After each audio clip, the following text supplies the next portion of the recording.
Good evening, and welcome to another one of my episodes of A Verse a Day Keeps the Muslims Away. Today I would like to talk about stoning. Something that a lot of people say that actually does not even occur in Islam. Something that's only available in the Bible and the Torah. However, in Islam, stoning does not exist at all.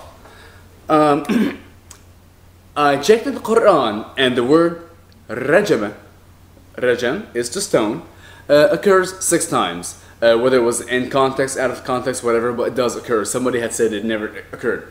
Today, however, I'll be using al-hadith. By the way, to all the Shia out there, they Sunni say you're not Muslim. So apparently, I'm very sorry.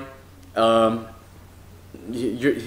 not Muslim. So therefore, 15% of the Muslim population has already been gone. There's 85% left. I want to share with you today 4 little stories that give you an idea about the mentality of stoning in Islam. And even though that the Quran might not specifically tell you to stone someone, let's see how the Prophet Muhammad acted upon it and how Muslims in general act upon it. The first story I'd like to share with you is from Sahih al-Bukhari, book number 56, hadith number 829. Narrated Abdullah bin Amr, a Jew and a Jewess, were brought to Allah's Apostle on a charge of committing an illegal sexual intercourse. Allah's Apostle said to them, "What do you find in the Torah about the legal punishment of ar-rajm?" Ar-rajm, remember, is a stoning. They replied, "But we only announced the crime and lashed them." Abdullah bin Salam said, "You are telling a lie. The Torah contains the order of rajm." They brought and opened the Torah, and one of them solaced his hand on the verse of rajm and read the verses preceding and following it. Abdullah bin Salam said to him, "Lift your hand." When he lifted his hand, the verse of rajm was written there. They said, "Muhammad was telling the truth. The Torah has the verse of rajm." The Prophet then gave the order that both of them should be stoned to death. Then Abdullah bin Amr continued saying, "I saw the man leaning over the woman to shelter her from the stone." This is also mentioned, the same story, in also Sahih al-Bukhari, book 56, hadith 829, and also Sahih al-Bukhari, book number 82, hadith number 809. I'd like to analyze this real quick. So, a lot of people say that, and I'm not trying to turn this into a religious sermon or anything, but they say that the Quran is a religion of peace and it doesn't have any violence, particularly stoning. Stoning is something that only the Jews and the Christians have because it's written in the Torah and the Bible. Okay, so here we have people, living in the 7th century who abide by the Torah, and they have committed an illegal act of intercourse. And yes, it does state in the Torah that the punishment for them should be stoning. However, they kind of got with the times. They're like, yeah, we know the Torah kind of says that, but we're just gonna hide, that line and say, that doesn't really, because apparently they didn't do that. They said they would whip them, lash them, and publicly humiliate them. Okay, that's an okay punishment for back in the 7th century. But no, Muhammad goes on to prove to them that the Torah says they must be stoned and orders that they be stoned to death. Because he's such a pious man and he's such a good-hearted man who wants people to live their religions piously. So he wanted them to be good Jews and be stoned. Moving on, the next one I want to go to is, I call this one the confessing man.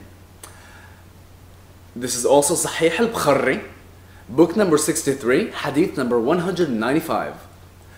Narrated Jabir, a man from the tribe of Bani Aslam came to the Prophet while he was in the mosque and said, "I have committed illegal sexual intercourse."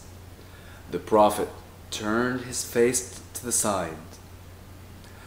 The man turned towards the side towards which the Prophet had turned his face and provided 4 witnesses against himself. Remember, you have to provide 4 witnesses in order for something to be true. On that, the Prophet called him and said, "Are you insane? Are you married?" To which the man said, "Yes." On that, the Prophet ordered him to be stoned to death in the Musalla, a praying place. When the stones hit him with their sharp edges, he fled, but he was caught later and at Al-Harra and then killed. Just kind of keep the story in mind.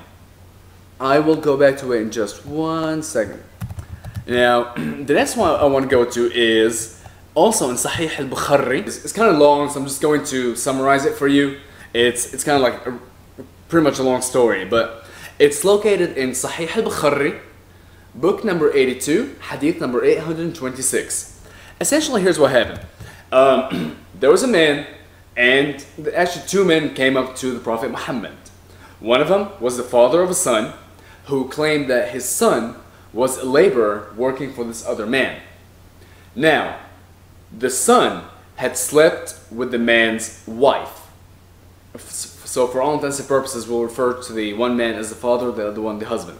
So the father says, I have been told that my son should be stoned for his sins. However, I have given the husband, this other man, 100 sheep and a slave girl for the sins of my son. Prophet Muhammad thought about it and said, your son should receive 100 lashes and be exiled for 1 year. And now I'm going to start quoting. For 1 year. And then he ordered Unais al-Aslami to go to the wife of the other man, the husband, and if she confessed, stone her to death. She confessed and she was stoned to death. Alright, I want to tie this back to the previous one. In the previous version, we had a man come up to Muhammad and say, I committed adultery. Muhammad turned his face. Didn't even want to hear it. Talk to the hand. I don't want to hear it. He brought 4 witnesses to witness against himself that he did commit adultery. I guess he was an exhibitionist. So Muhammad then said, are you married? And when he said, yes, I am married, then he had no choice but to order him to die, to be stoned. However, for this lady, all that was needed was her own confession. If she confessed, stone her. I thought she was supposed to bear 4 witnesses as well. Isn't that what the other guy did? And why did the man who actually also committed this intercourse with her was only lashed and exiled for 1 year? I kind of see some inequality here between men and women. The next one I'd like to go to is Sunan Abu Dawud. This is where narrated Aisha. The Apostle of Allah, peace be upon him, said, the blood of a Muslim man who testifies that there is no God but Allah and that Muhammad is Allah's apostle should not lawfully be shed except only for one of 3 reasons. A man who commits fornication after marriage, in which case he should be stoned. 2. One who goes forth to fight with Allah and His Apostle, in which case he should be killed or crucified or exiled from the land. Or 3. One who commits murder for which he is killed. And that's, like I said, in Sunan Abu Dawud, book number 38, hadith number 4339. So, again, I thought Islam didn't have that kind of punishment. I thought Islam didn't have stoning. Now, if you think that this is not the way that Muhammad actually does it, that stoning is not something that the Prophet would have condoned, I would like to take you back to Sahih al-Bukhari, book number 82, hadith number 803. When the latter stoned a lady to death on a Friday, Ali said, I have stoned her in according to the tradition of the Allah's apostle. So Obviously, Allah's apostle had set a tradition, had set a way, had set a regulation of how to stone a lady, how to stone someone. And here Ali is justifying that he stoned this lady on Friday.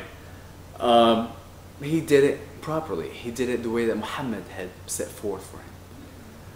I guess that's all I have for today. And the next time somebody tells you that Islam is a religion of peace, there's no orders to kill, and especially no stonings, because I've seen this before. I've seen people say there's not a single mention of stoning in the Quran. Well, yes, there is. 6 in the Quran and hundreds in the Hadiths, and there are many instances where Muhammad himself made the order, and probably, I'm sure, he was the one to cast the first stone. Alright, you have a good night, and see you soon. Bye.